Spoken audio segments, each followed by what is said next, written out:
So, good afternoon mga ka-study buddy. Sa video ito, pag-aaralan natin ang transportation model unbalance problem.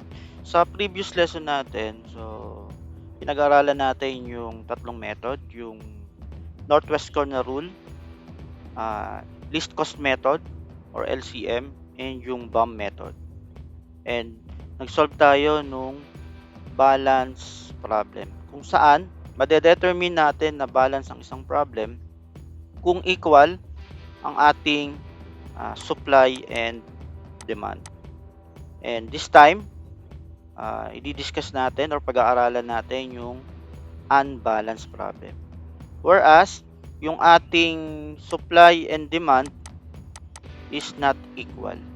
Para maging equal yung ating supply and demand, nag-a-add tayo ng dummy. So, sa source or sa ating destination or demand para maging equal ang ating supply and demand. Okay? So, for this problem, una natin gagawin is i-check natin yung ating supply and demand kung siya ay equal. So, for our supply, ang total ng ating supply ay 900 and sa ating demand is 1,200. Obviously, this is not equal. This is unbalanced. Okay? So, para maging balance ito, maglalagay tayo ng dummy. Okay? Kung saan, yung dummy na yon, ang purpose niya or yung gamit niya ay siya yung mag-equal. Siya yung magdadagdag para maging equal yung ating supply and demand. So, kung ang ating demand is 1,200 and kanina ito ay 900, so para maging equal ang ating supply and demand, so we will add 300. Therefore, balance na ang ating supply and demand. For the shipping cost for our demand from Dami to Seoul to Sydney and to Tokyo is 0 ang ating magiging shipping cost. Okay?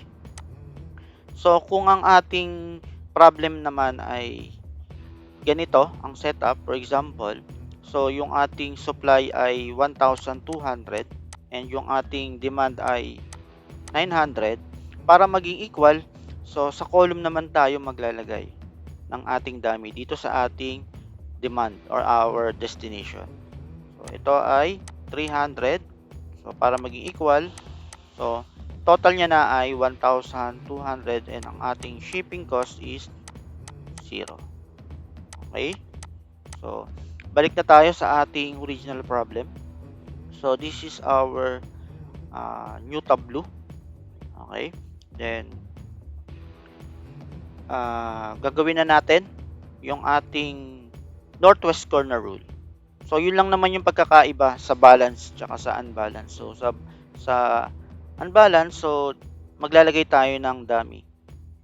Either sa supply or sa destination tayo maglalagay ng dummy para maging equal yung ating supply and demand capacity. Okay? So, Northwest Corner Rule. So, after nating makapaglagay ng dummy, same procedure tayo nung ginagawa natin sa balance procedure natin. Kung saan tayo ay magsisimula sa upper left or northwest corner ng ating tableau. Okay? Then, next is magko-cross out tayo ng ating column and row with zero supply or demand. Okay? And we will move to the cell to the right kung ang ating column ay 0 and we will move below kung ang ating row ay cross out na or 0 na and go back to step 1. Okay? So, ito yung ating mga equation sa ating problem. Okay?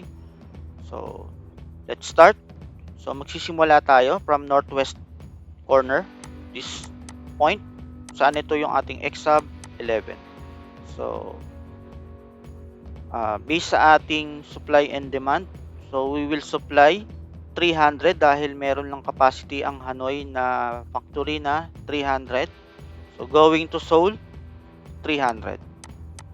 So then subtract 600 minus 300 is 300.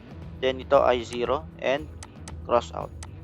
Since ang ating row is 0 na yung ating supply or na-cross out na natin, then we will going down or below. Then we will allocate 300 for Manila to Seoul. Okay, this is cross out. And this is 500 minus 300 is 200. Then this is cross out. And next, we will move to the right. Okay, dahil ang ating column ay cross out na at 0 na yung ating demand. Dahil na-allocate na natin yung mga supply. Okay, o yung mga demand sa ating warehouse Seoul. Okay, so we will allocate 200. Okay, then cross out. This is 200. Okay, so going down or below, then we will allocate 100. Okay, this is cross out.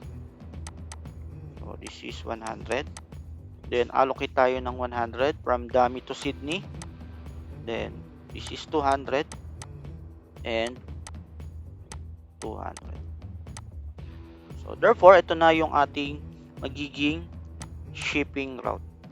Okay, so from Hanoi to Seoul, Manila to Seoul, Manila to Sydney, Beijing to Sydney, Dami to Sydney, and Dami to Tokyo. So after nating makapag-create or ma-determine natin yung ating shipping route, so we will determine our shipping cost. So this is our shipping cost using our northwest corner rule. So meron tayong total cost na $5,900. So that's all for our northwest corner rule unbalanced problem. Thank you.